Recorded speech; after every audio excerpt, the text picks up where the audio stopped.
अध्याय 34। निर्गमन अध्याय 34। फिर यहोवा ने मूसा से कहा, पहली तख्तियों के समान पत्थर की 2 और तख्तियां गढ़ ले। तब जो वचन उन पहली तख्तियों पर लिखे थे, जिन्हें तूने तोड़ डाला, वही वचन मैं उन तख्तियों पर भी लिखूंगा। और बिहान को तैयार रहना, और भोर को सीने पर्वत पर चढ़कर उसकी चोटी पर मेरे सामने खड़ा होना। और तेरे संग कोई न चढ़ पाए, वरन पर्वत भर पर कोई मनुष्य कहीं दिखाई न दे, और न भेड़ बकरी और गाय बैल भी पर्वत के आगे चरते पाएं।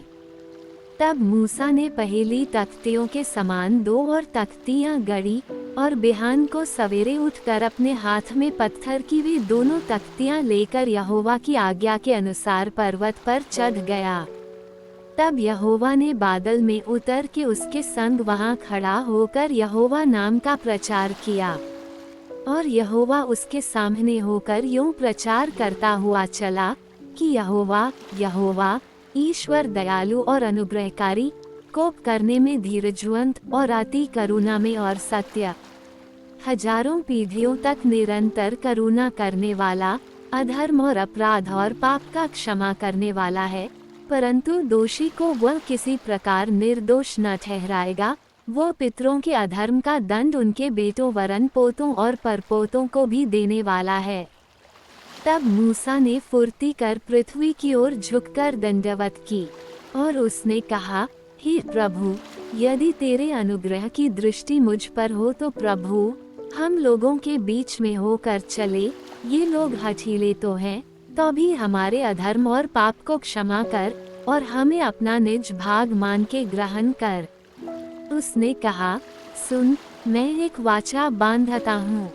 तेरे सब लोगों के सामने मैं ऐसे आश्चर्य कर्म करूँगा जैसा पृथ्वी पर और सब जातियों में कभी नहीं हुए, और वे सारे लोग जिनके बीच तू रहता है यहोवा के कार्य को देखेंगे, क्योंकि जो मैं तुम लोगों से करने पर हूँ वह भय योग्य काम है।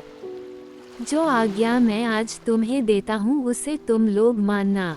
देखो, मैं तुम्हारे आगे से एमोरी, कनानी, हित्ती, परिज्जी, हिब्बी और यबूसी लोगों को निकालता हूँ। इसलिए सावधान रहना कि जिस देश में तू जाने वाला है उसके निवासियों से वाचा न बांधना, कहीं ऐसा न हो कि वह तेरे लिए फंदा ठहरे। वरन उनकी वेदियों को गिरा देना, उनकी लाठों को तोड़ डालना, और उनकी अशेरा नाम मूर्तियों को काट डालना। क्योंकि तुम्हें किसी दूसरे को ईश्वर करके दंडवत करने की आज्ञा नहीं, क्योंकि यहोवा जिसका नाम जलनशील है, वह जल उठने वाला ईश्वर है ही। ऐसा न हो कि तू उस देश के निवासियों वाचा बांधे, और वे अपने देवताओं के पीछे होने का व्यभिचार करें, और उनके लिए बलिदान भी करें, और कोई तुझे नेवता दे और तू भी उसके बलिपशु का प्रसाद खाए। और तू उनकी बेटियों को अपने बेटों के लिए लावे, और उनकी बेटियां जो आप अपने देवताओं के पीछे होने का व्यभिचार करती है, तेरे बेटों से भी अपने देवताओं के पीछे होने को व्यभिचार करवाएं। तुम देवताओं की मूर्तियां ढाल कर न बना लेना। अख़मीरी रोटी का पर्व मानना। उसमें मेरी आज्ञा के अनुसार आबीब महीने के नियत समय पर 7 दिन तक अख़मीरी रोटी खाया करना, क्योंकि तू मिस्र से आबीब महीने में निकल आया।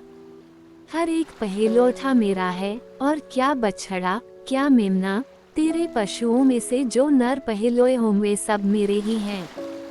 और गधी के पहलोए की संती मेमना देकर उसको छुड़ाना। यदि तू उसे छुड़ाना न चाहे तो उसकी गर्दन तोड़ देना, परंतु अपने सब पहलोए बेटों को बदला देकर छुड़ाना। मुझे कोई छूछे हाथ अपना मुंह न दिखाए। 6 दिन तो परिश्रम करना, परंतु 7वें दिन विश्राम करना, वरन हल जोतने और लवने के समय में भी विश्राम करना। और तू अठवारों का पर्व मानना, जो पहले लवे हुए गेहूं का पर्व कहलाता है, और वर्ष के अंत में बटोरन का भी पर्व मानना। वर्ष में 3 बार तेरे सब पुरुष इस्राएल के परमेश्वर प्रभु यहोवा को अपने मुंह दिखाएं। मैं तो अन्य जातियों को तेरे आगे से निकाल कर तेरे सिवानों को बढ़ाऊंगा, और जब तू अपने परमेश्वर यहोवा को अपना मुंह दिखाने के लिए वर्ष में 3 बार आया करे, तब कोई तेरी भूमि का लालच न करेगा। मेरे बलिदान के लोहू को खमीर सहित न चढ़ाना, और न फसह के पर्व के बलिदान में से कुछ बिहान तक रहने देना। अपनी भूमि की पहली उपज का पहला भाग अपने परमेश्वर यहोवा के भवन में ले आना। बकरी के बच्चे को उसकी माँ के दूध में न सिझाना। और यहोवा ने मूसा से कहा, ये वचन लिख ले, क्योंकि इन्हीं वचनों के अनुसार मैं तेरे और इस्राएल के साथ वाचा बांधता हूँ। मूसा तो वहाँ यहोवा के संग 40 दिन और रात रहा, और तब तक न तो उसने रोटी खाई और न पानी पिया। और उसने उन तख्तियों पर वाचा के वचन अर्थात 10 आज्ञाएं लिख दी। जब मूसा साक्षी की दोनों तख्तियां हाथ में लिए हुए सीने पर्वत से उतरा आता था, तब यहोवा के साथ बातें करने के कारण उसके चेहरे से किरणें निकल रही थी, परंतु वह ये नहीं जानता था कि उसके चेहरे से किरणें निकल रही हैं। जब हारून और सब इस्राएलियों ने मूसा को देखा कि उसके चेहरे से किरणें निकलती हैं, तब वे उसके पास जाने से डर गए।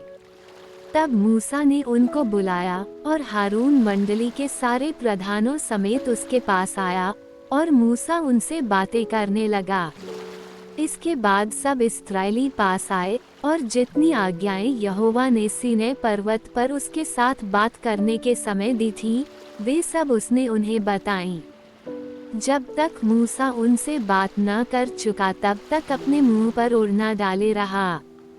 और जब जब मूसा भीतर यहोवा से बात करने को उसके सामने जाता, तब तब वह उस ओढ़नी को निकलते समय तक उतारे हुए रहता था। फिर बाहर आकर जो जो आज्ञा उसे मिलती उन्हें इस्राएलियों से कह देता था। सो इस्राएली मूसा का चेहरा देखते थे कि उससे किरणें निकलती हैं, और जब तक वह यहोवा से बात करने को भीतर न जाता, तब तक वह उस ओढ़नी को डाले रहता था। परमेश्वर इस वचन के पढ़े और सुने जाने के द्वारा आप सभी को आशीष दे।